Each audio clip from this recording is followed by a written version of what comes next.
Halo sahabat religi, kembali lagi bertemu dengan saya Kadetesa Justisia dalam acara kita Bincang Satria dengan tema Drakor, diskusi rutin anti korupsi. Bincang Satria Kemenak Om Swastiastu. Namo Buddhaya Bapak. Namo Buddhaya. Oke sahabat religi, kali ini kita menghadirkan bintang tamu yaitu dari Bapak Penyelenggara Buddha pada Kementerian Agama Kabupaten Gunung Bapak Sriawan SPDB. Beliau merupakan penyelenggara Buddha pada Kementerian Agama Kabupaten Bengkulu. Untuk lebih jelasnya mungkin bisa perkenalkan diri sedikit Bapak pada sahabat religi kita kali ini. Baik, terima kasih atas waktu dan kesempatannya. Om Swastiastu. Om Swastiastu. Assalamualaikum warahmatullahi wabarakatuh. Namo Buddhaya. Salam sejahtera untuk kita semua. Perkenalkan saya Sriawan selaku penyelenggara Buddha pada Satgas Dimas Buddha. Karena keseharian saya saat ini selaku penyelenggara Buddha di Kemenak Kabupaten Kelungkung. Mungkin demikian yang dapat saya sampaikan. Ya. Selanjutnya silakan. Baik, terima kasih. Itu sedikit perkenalan singkat dari Bapak Sriawan, ya Bapak. Untuk Bapak Sriawan aslinya dari mana Pak? Kalau asli kelahiran saya dari Lombok Utara, ya. Lombok Utara. Dulunya Lombok Barat, tapi sekarang sudah pemekaran menjadi kabupaten sendiri, tepatnya di Dusun Tebango, Desa Pemenang Timur, Kecamatan Pemenang, Kabupaten Lombok Utara. Jadi perjalanan ke sini cukup Jauh Pak, lumayan, 1 hari. menyeberang lautan hingga sampai di Kelungkung Bapak. Oke sahabat religi, kali ini kita sangat berterima kasih kepada Bapak Sriawan karena beliau sudah menyempatkan waktunya walaupun kita akan berbincang-bincang sekian menit dalam acara kita kali ini. Terima kasih banyak Bapak. Nah Pak Sriawan, pada kali ini kita akan sedikit berbincang mengenai gratifikasi dan juga korupsi Bapak yang terkait mungkin yang ada hubungannya di seputaran kantor Kementerian Agama Kabupaten Kelungkung atau di bidang penyelenggara Buddha sendiri Bapak. Baik, terima kasih. Pertama-tama saya menyampaikan banyak terima kasih untuk waktu dan kesempatannya. Jadi pada kesempatan pagi hari ini saya diberi kesempatan untuk menyampaikan mengenai gratifikasi dalam perspektif Buddhis, ya. Seperti kita ketahui bahwa di dalam agama Buddha kita mengenal ada namanya dana atau pemberian. Jadi dalam agama Buddha pemberian itu sesuatu yang wajib, ya, yang dianjurkan oleh Sang Buddha karena pemberian ini memiliki makna yang sangat luas, ya. Jadi pemberian yang dalam hal ini adalah pemberian yang sewajarnya, yang dalam arti positif, ya, di mana pemberian itu tidak ada embel-embelnya, tidak ada pamrihnya. Seperti kita ketahui di dalam agama Buddha kita mengenal istilah dana, ya, di mana dana ini bisa dilakukan, ya, bisa diberikan kepada orang-orang yang memang membutuhkan, seperti orang-orang miskin, anak-anak terlantar. Bahkan juga dana itu bisa diberikan kepada mereka para rohaniwan, ya, tentunya orang-orang yang memiliki integritas, memiliki moralitas yang baik. Seperti halnya dana yang bisa diberikan melalui seperti perayaan-perayaan hari besar agama Buddha, ada Katina Dana, ya, di mana umat Buddha itu bisa memberikan dana kepada para biku, rohaniwan yang sudah melaksanakan masa wasa, melaksanakan kewajibannya selama beberapa bulan, ya. Di musim hujan itu mereka berdiam di satu tempat untuk melatih diri, membina diri.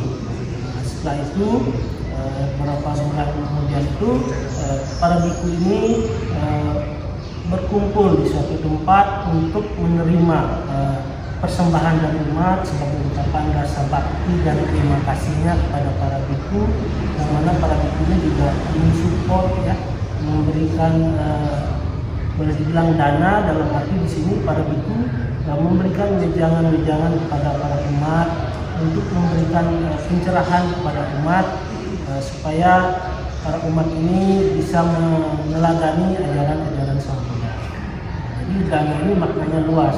Tapi pemberian yang dalam artian gratifikasi ini akan berbeda maknanya ketika pemberian ini diberikan kepada orang yang tidak membutuhkan, atau pemberian ini tidak pada tempatnya atau salah tempatnya, sehingga pemberian itu mungkin berdampak kepada si penerima yang mungkin ada mungkin punya jabatan tertentu atau apa ya, untuk mempermudah atau meluruskan misalnya kepentingannya kaitannya dengan jabatan dan sebagainya. Tentunya ini akan menjadi sesuatu yang berbeda, apalagi itu dalam seorang pejabat atau ASN ya. Tapi perlu kita ketahui bahwa tidak hanya terjadi pada ASN atau pejabat ya. Gratifikasi itu juga bisa terjadi di perusahaan-perusahaan itu pun bisa terjadi. Misalnya untuk jenjang karir mereka, mungkin untuk mempermudah supaya karir mereka bisa naik dan sebagainya, itu pun bisa terjadi. Kembali kepada pribadi ya, diri masing-masing. Jadi disitulah pentingnya peran dari pengendalian diri. Kalau dalam bahasa Buddhis itu ada pengendalian dirinya. Ya. Nah, kalau kita bicara skopnya lebih luas mengenai korupsi, ya, seperti kita ketahui bahwa korupsi ini akarnya adalah gratifikasi itu tadi. Berarti berawal dari gratifikasi yang kecil menjadi besar. Semakin Oleh lebar. karena itu, Buddha mengajarkan untuk kita mengendalikan diri. Seperti halnya di dalam salah satu sila di dalam Pancasila Buddhis, yang mana ini menjadi pedoman bagi umat Buddha dalam beraktivitas atau dalam menjalani kehidupan sehari-hari, berpedoman pada 5 sila ini atau 5 aturan dasar bagi umat Buddha. Di antaranya itu adalah sila yang kedua, yaitu Adinadana Wiramanis Kapadang Samadhiyani, yang artinya saya bertekad untuk melatih diri untuk menghindari mengambil barang yang bukan milik kita, yang tidak diberikan oleh orang. Jadi kaitannya dengan mengambil sesuatu yang bukan menjadi hak kita. Jadi kalau kita mengambil sesuatu yang bukan hak kita, berarti kita sudah melanggar ajaran agama itu sendiri. Seperti yang tertuang di dalam Pancasila Buddhis. Mungkin demikian yang bisa saya sampaikan. Baik Pak Setiawan, dari pernyataannya tadi mungkin dapat kita perjelas sedikit kalau misalnya gratifikasi yang terjadi dalam perspektif agama Buddha itu adalah gratifikasi yang memang boleh terjadi, boleh dilakukan dan tidak boleh dilakukan. Itu ada bagi-bagiannya. Nah, Pak Setiawan, kalau misalnya nih Pak Setiawan, kita berkaitan sedikit ya dengan Kementerian Agama.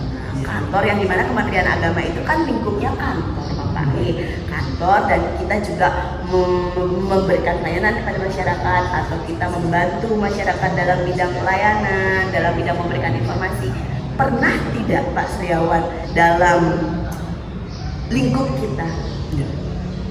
Mungkin sedikit tidaknya Bapak pernah nggak akan terjadi suatu gratifikasi yang ya mendekati gitu Pak di bidang penyelenggara Buddha gitu. Pernah tidak Pak? Mungkin itu bisa diinformasikan sedikit. Baik, terima kasih. Jadi pertanyaannya ini luar biasa. Jadi apa yang disampaikan tadi, kalau ditanyakan pernah nggak terjadi sesuatu misalnya kaitannya dengan gratifikasi, tentunya di dalam pelayanan saya sebagai penyelenggara Buddha tentunya melakukan pelayanan sesuai dengan ketentuan-ketentuan yang berlaku. Kalaupun ada umat yang seandainya ingin mengurus sesuatu atau kait dengan administrasi dan sebagainya, ada yang minta tolong, minta bantu, tentu dalam pelayanan sewajarnya yang bisa saya bantu akan saya bantu. Nah, apakah setelah saya bantu ada imbalan sesuatu dan sebagainya? Tentu tidak ada. Nah, kalaupun itu ada, tentunya saya akan memberikan edukasi kepada mereka bahwa hal itu tidak boleh, tidak dibenarkan, karena ini kaitannya dengan tupoksi, tugas, pokok dan fungsi saya. Jangan sampai nanti karena sesuatu yang mungkin dianggap remeh dan sebagainya, justru akan menghambat atau menyusahkan diri saya. Jadi saya memberi edukasi kepada umat dan sebagainya bahwa jangan sampai terjadi hal-hal seperti itu. Kalaupun ingin memberi sesuatu dan sebagainya, bukan kepada pribadi saya, karena ini akan melanggar ya, akan menghambat dalam tugas-tugas saya, jadi akan menjadi kesannya tidak baik atau menghambat karir saya ke depan. Itu tentu saya tidak ingin terjadi. Nah, kalaupun ada umat yang berbuat baik, ingin melakukan sesuatu, tentunya harus ada pada tempatnya yang tepat. Jadi janganlah memikirkan, oh ini pejabat, ini penyelenggara, saya mau ini. Jangan sampai ada pemikiran seperti itu. Karena terus terang saya selaku penyelenggara Buddha, tentunya pemerintah sudah memikirkan semua itu. Karena saya dari pemerintah, dari anggaran, saya sudah digaji dan diberikan tunjangan ini dan sebagainya. Dengan memberikan edukasi seperti itu masyarakat akan paham, oh tidak perlu hal-hal seperti itu karena dia sudah ditanggung oleh pemerintah. Jadi kita untuk memperkecil ruang terjadinya hal-hal seperti itu tentu harus ada edukasi dan sosialisasi tentunya terkait adanya semacam gratifikasi dan sebagainya. Nah, mana yang termasuk gratifikasi dan yang tidak itu harus kita bisa jelaskan juga kepada mereka supaya mereka juga tidak melakukan hal seperti itu karena mungkin dia tidak mengerti, tidak tahu kalau itu adalah gratifikasi yang ilegal, yang tidak diperkenankan, tidak dibolehkan karena melanggar atau bertentangan dengan hukum ya. Jadi kita tidak diperkenankan melakukan sesuatu yang melanggar hukum. Betul sekali. Nah Pak Setiawan, kalau kita berbicara tentang gratifikasi, yang dari awalnya gratifikasi itu adalah sesuatu perbuatan yang memberikan suatu barang dan kita menerimanya itu kan dari kecil Pak. Ya. Tapi kalau seandainya gratifikasi itu dari awal dan ujung-ujungnya akan menjadi sebuah korupsi yang sangat besar. Seperti halnya nih Pak, kita pernah terjerat terkait korupsi di mana penyelenggara Buddha, padahal itu lingkupnya kan kecil Pak ya. Kalau kita lihat dalam bidang penyelenggara Buddha itu lingkupnya kecil Pak. Tidak seperti pendidikan Hindu atau pendidikan Islam yang lingkupnya kan luas, itu di bidang pendidikan juga. Tapi dalam bidang penyelenggara Buddha sendiri itu pernah terjadi kasus korupsi yang cukup lumayan dengan dengan kuota yang sangat besar. Itu bagaimana itu Bapak? Mungkin sedikit saya perlu koreksi mungkin. Kalau dibilang di skupnya penyelenggara Buddha mungkin kurang pas ya. Iya. Itu terjadinya mungkin di level yang mungkin lebih tinggi ya. Karena di penyelenggara Buddha mungkin sampai saat ini saya belum pernah mendapat informasi terkait adanya pelanggaran-pelanggaran itu terjadi gratifikasi seperti yang disampaikan. Saya kira itu mungkin kembali kepada pribadi ya, karena apapun bisa terjadi ya, kepada siapa saja, kapan saja, dan di mana saja. Namanya korupsi itu kita tidak bisa menduga ya, tidak bisa mengira-ngira apakah saya akan korupsi atau tidak, atau siapa yang korupsi, kita tidak tahu. Jadi kembali kepada masing-masing pribadi kita, kembali kepada integritas tadi ya. Jadi bagaimana kita menjadi orang yang memiliki integritas ya, apa yang kita pikirkan, ucapkan sesuai dengan perbuatan kita. Tentunya kalaupun ada yang menyimpang itu kembali kepada pribadi masing-masing. Tapi di situ faktor pengendalian dirinya di situ masih kurang ya, mungkin perlu banyak berlatih dan dilatih. Karena dasarnya itu kan kembali ke pengendalian diri, dan di mana seseorang itu biasanya karena keserakahan ya, luputnya atau hilaf dan sebagainya, sehingga hal-hal itu bisa terjadi. Ya, perlu saya tekankan tadi, ini pentingnya edukasi untuk masyarakat itu supaya mereka benar-benar mengerti, paham mana yang kategori gratifikasi dan tidak. Karena seperti yang saya sampaikan tadi, di dalam ajaran Buddha itu memberi itu sesuatu yang dianjurkan ya, diwajibkan. Tapi memberi kepada siapa dulu harus jelas ya, jangan kepada mereka yang memiliki jabatan tertentu atau memperlancar atau meluruskan suatu urusan tertentu supaya dimudahkan membeli untuk hal-hal seperti itu tentu tidak diperkenankan ya. Mungkin itu yang dapat saya sampaikan.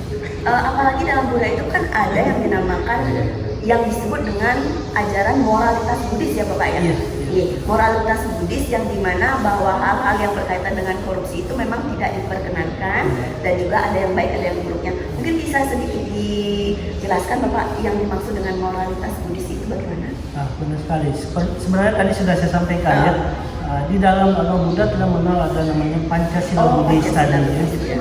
Itu Pancasila Buddhis itu kan panca itu kan 5. Sila itu aturan moralitas. Ya, jadi 5 dasar ini yang dipegang oleh umat Buddha sebagai pedoman hidup ya. Jadi kalau kita melanggar kelima sila ini, salah satunya itu sila yang kedua itu di situ yang tadi saya sampaikan, barang siapa yang mengambil sesuatu yang bukan menjadi miliknya atau bukan menjadi haknya, maka itu dianggap sebagai pelanggaran sila ya. Di situ kalau kita melakukan sesuatu itu berarti kita melakukan semacam pencurian, yang mengambil sesuatu dari orang lain yang seharusnya itu menjadi hak mereka tapi kita ambil. Ini jelas-jelas ini akan bertentangan dengan ajaran Buddha, karena kita mengajarkan 5 prinsip ini harus dipegang oleh umat Buddha. Jangan melakukan pelanggaran-pelanggaran. Jelas sekali dalam Buddha dan Islam Buddhis ditekankan jangan sampai kita melanggar ajaran tentang kesusilaan tentang moralitas. Berarti kalau secara umum moralitas Buddhis itu termasuk ke dalam dasar hukum Pak ya? Iya. Sama artinya dengan dasar Ya, hukum. itu semacam suatu pedoman untuk pengendalian diri sebenarnya, untuk mengendalikan diri kita supaya tidak melakukan hal-hal yang bertentangan dengan dharma atau dengan ajaran Sang Buddha. Oke. Baik Pak Sriawan, mungkin lagi sekali kita ingin bertanya sedikit ya Bapak. Boleh. Bagaimana sih tanggapan Bapak terkait korupsi di lingkup Kementerian Agama? Mungkin itu pertanyaan terakhir yang bisa dijelaskan secara singkat Bapak. Baik, terima kasih. Kalau di lingkup Kementerian Agama, seperti kita ketahui beberapa tahun yang lalu ya, sempat terjadi tindak kasus korupsi ya. Tentunya ini menjadi suatu keprihatinan buat keluarga besar ya Kementerian Agama. Tentu kita berharap supaya hal-hal itu tidak terulang kembali. Kalaupun itu sudah terjadi ya kita juga tidak bisa berbicara banyak ya. Itu kedepannya kita harusnya jauh ke depan bagaimana supaya hal-hal ini tidak terulang kembali dan ini menjadi pelajaran buat keluarga besar kita ya dalam Kementerian Agama supaya perbuatan-perbuatan yang melanggar hukum tadi tidak terulang kembali. Betul sekali Bapak. Biar kita tidak kembali ke masa lalu yang suram dan kita akan melihat lebih ke depan, lebih baik ke depan.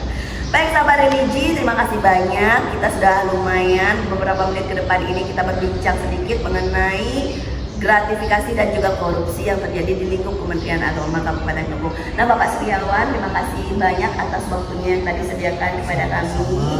Dan akhir kata kami ucapkan Om Santi Santi Santi Sadu Sadu Sadu. Baik, terima kasih Pak untuk hari ini. Satria Kemenak Klungkung, santun transparan integritas amanah. Satria Kemenak Klungkung, pasti bersih melayani. Reformasi birokrasi, kita bisa oke jaya.